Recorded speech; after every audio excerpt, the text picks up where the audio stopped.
Hi friends, welcome to ಜಶಿಕ್ತಾಸ್ vlog. ಎಲ್ಲರೂ ಹೇಗಿದ್ದೀರಾ? ಇವತ್ತು ನಾನು ಪನ್ನೀರ್ ಬುರ್ಜನ ಹೇಗೆ ಮಾಡೋದು ಅಂತ ನಿಮ್ಮ ಹತ್ರ ತೋರಿಸ್ತಾ ಇದ್ದೀನಿ. ವೆರಿ ಈಸಿ, ಎಗ್ ಬುರ್ಜ್ ಥರನೇ ಸೇಮ್. ಅದಕ್ಕೆ ಬೇಕಾಗಿರೋಂಥ ಇಂಗ್ರೀಡಿಯೆಂಟ್ಸು, ಫಸ್ಟಿಗೆ ನಾನಿಲ್ಲಿ ಪನ್ನೀರನ್ನು ತೊಗೊಂಡಿದ್ದೀನಿ. ಅದನ್ನು ತುರ್ಕೊಬೇಕು, ಹಾಗೆ ಮಾಡೋಕ್ಕಾಗಲ್ಲ, ಇಲ್ಲಾಂದರೆ ಕಟ್ ಮಾಡಿಕೊಂಡು ಮಾಡ್ಬೋದು. ನಾನು ಬುರ್ಜ್ ಮಾಡ್ತಾ ಇರೋದಕ್ಕೆ ನಾನು ಇವತ್ತು ತುರ್ಕೊತೀನಿ ಅದನ್ನು. ಆಮೇಲೆ ಒಗ್ಗರಣೆಗೆ ಈರುಳ್ಳಿ, ಹಸಿಮೆಣಸಿನ್ಕಾಯಿ, ಶುಂಠಿ ಬೆಳ್ಳುಳ್ಳಿ ಪೇಸ್ಟು, ಹಾಗೆ ಒಂದು 2 ಟೊಮೆಟೊನ ಚಿಕ್ಕ ಚಿಕ್ಕದಾಗಿ ಕಟ್ ಮಾಡಿ ಇಟ್ಕೊಂಡಿದ್ದೀನಿ. ಈಗ ಪನ್ನೀರನ್ನು ತುರ್ಕೊಳ್ಳೋಣ. ತುರ್ಕೊಂಡು ಅದಾದಮೇಲೆ ಒಗ್ಗರಣೆ ಹಾಕ್ಕೋಬೇಕಾಗುತ್ತೆ. ನಾನೀಗ ತೆಂಗಿನಕಾಯಿ ತುರಿಯೋದಿರುತ್ತಲ್ಲ, ಅದನ್ನು ತೊಗೊಂಡಿದ್ದೀನಿ. ಅದ್ರ ಹತ್ರ ನಾನು ತುರ್ಕೊತಾ ಇದ್ದೀನಿ. ಸ್ವಲ್ಪ ಟೈಮ್ ಹಿಡಿಯುತ್ತೆ ಇದು, ಯಾಕಂದರೆ ಅದು ಫ್ರಿಜ್ಜಲ್ಲಿ ಇಟ್ಟಿರ್ತೀವಲ್ಲ, ಸ್ವಲ್ಪ ಸಾಫ್ಟಾಗಿರುತ್ತೆ. ವಿತ್ತು ಹಸಿ ಹಸಿ ಮೆತ್ತಗಿರುತ್ತಲ್ಲ, ಸ್ವಲ್ಪ ತುರಿಬೇಕಾದ್ರೆ ಸ್ವಲ್ಪ ಟೈಮ್ ತೊಗೊಳುತ್ತೆ. ಪರವಾಗಿಲ್ಲ, ಈಸಿಯಾಗಿ ತುರ್ಕೊಬೋದು.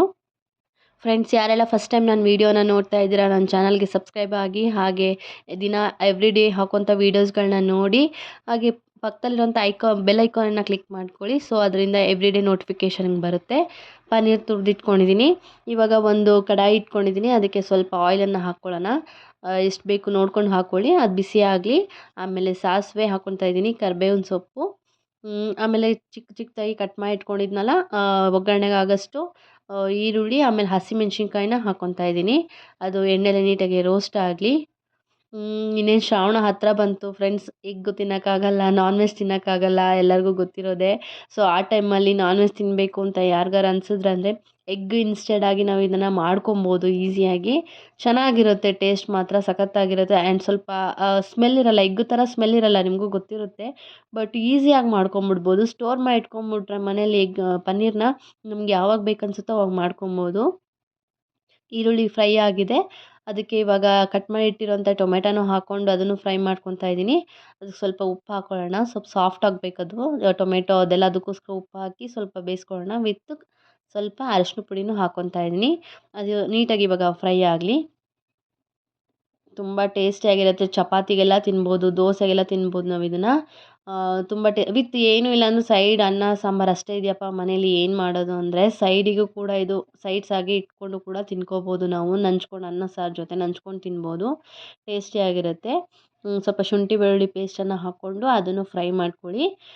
ನಾನಿವಾಗ ಖಾರಕ್ಕೆ 2 ಸ್ಪೂನ್ ಆಗೋಷ್ಟು ಖಾರದ ಪುಡಿನ ಹಾಕ್ಕೊತಾ ಇದ್ದೀನಿ. ಅದು ನಿಮ್ಮ ಮನೇಲಿ ಎಷ್ಟು ಖಾರ ತಿಂತಾರೋ ಅದ್ರ ಮೆಸರ್ಮೆಂಟಲ್ಲಿ ನೀವು ನೋಡ್ಕೊಂಡು ಹಾಕ್ಕೊಳ್ಳಿ ಖಾರದ ಪುಡಿನ. ಆಮೇಲೆ 2 ಸ್ಪೂನ್ ಅಥವಾ 1.5 ಸ್ಪೂನ್ ಆಗೋಷ್ಟು ಧನಿಯಾ ಪೌಡ್ರು. ಇದು ಧನಿಯಾ ಪೌಡ್ರ್ ಅಂದರೆ dhania powder with garam masala powder. ಇದು ಹೋಮ್ ಮೇಡ್ ಇದು. ಇದನ್ನು ಆ್ಯಡ್ ಮಾಡ್ಕೊಳ್ಳಿ.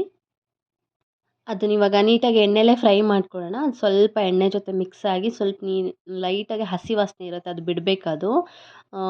ಅದೆಲ್ಲ ಆದಮೇಲೆ ಲಾಸ್ಟಿಗೆ ಇನ್ನೇನಿಲ್ಲ, ಪನ್ನೀರನ್ನು ತುರಿದಿಟ್ಕೊಂಡಿದ್ವಲ್ಲ ಅದನ್ನು ಆ್ಯಡ್ ಮಾಡಬೇಕು ಅಷ್ಟೇ. ಇನ್ನೇನು ಎಕ್ಸ್ಟ್ರಾ ವರ್ಕು ಏನೂ ಇಲ್ಲ ಇದು. ನೋಡಿ, ಅದಕ್ಕೆ ಹೇಳಿದ್ದು ಇನ್ಸ್ಟೆಂಟಾಗಿ ಆಗುತ್ತೆ ಅಂತ. ತುರಿದಿಟ್ಟಿರೋ ಪನ್ನೀರನ್ನು ಹಾಕ್ಕೊಳ್ಳಿ. ಸ್ವಲ್ಪ ಅಂಟ್ಕೊತಾ ಇರುತ್ತೆ, ಸ್ವಲ್ಪ ಮಿಕ್ಸ್ ಮಾಡಬೇಕಾದ್ರೂ ಸ್ವಲ್ಪ ಹಿಂಸೆ ಥರ ಆಗುತ್ತೆ. ನಿಧಾನಕ್ಕೆ ಮಿಕ್ಸ್ ಮಾಡ್ಕೊಳ್ಳಿ, ಏನು ಪ್ರಾಬ್ಲಮ್ ಆಗೋಲ್ಲ. ಎಣ್ಣೆ ಇರುತ್ತಲ್ಲ ಆವಾಗ ಅಂಟ್ಕೊಳ್ಳಲ್ಲ. ನೀವು ಅಂದ್ಕೋಬೋದು ಅಂಟ್ಕೊಂಬಿಡುತ್ತಲ್ಲ, ಇದು ಅಂಟ್ಕೊತಾ ಇದೆ ಮತ್ತು ತುರ್ದಿದ್ದು ವೇಸ್ಟು ಅಂತ ಅಂದ್ಕೋಬೋದು. ಬಟ್ ಮಿಕ್ಸ್ ಮಾಡಾದಮೇಲೆ ಅದು ಎಣ್ಣೆ ಅಂಶ ಇರುತ್ತಲ್ಲ, ಅದು ಮಾಡ್ಕೊಂಡಿರೋ ಗೊಜ್ಜಲ್ಲಿ, ಅದರಿಂದ ನೀಟಾಗಿ ಅದು ಬಿಟ್ಕೊಳ್ಳುತ್ತೆ.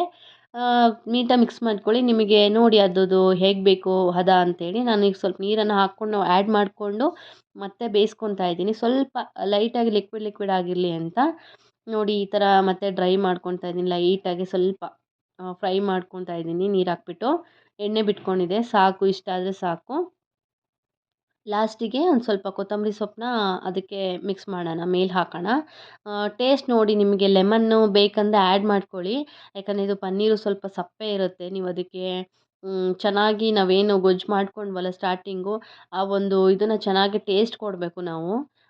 ಅದರಿಂದನೇ ಇದು ಗೊಜ್ಜು ನೀಟಾಗಿ ಟೇಸ್ಟ್ ಬರುತ್ತೆ, ಇಲ್ಲಾಂದರೆ ಸಪ್ಪೆ ಸಪ್ಪೆ ಆಗೋಗ್ಬಿಡುತ್ತೆ. ಬಟ್ ನಾನು ಹುಳಿ ಟೊಮೆಟೊ ತೊಗೊಂಡಿದ್ದೆ, ಹಾಗಾಗಿ ನಾನಿಲ್ಲಿ ಲೆಮನನ್ನು ಹಾಕ್ಕೊತಾ ಇಲ್ಲ, ಅದ್ರ ಹುಳಿನೇ ಸಾಕಾಗುತ್ತೆ. ನೋಡಿ ಆಗಿದೆ, ಫ್ಲೇಮನ್ನು ಆಫ್ ಮಾಡಿಬಿಡೋಣ, ಸಾಕು.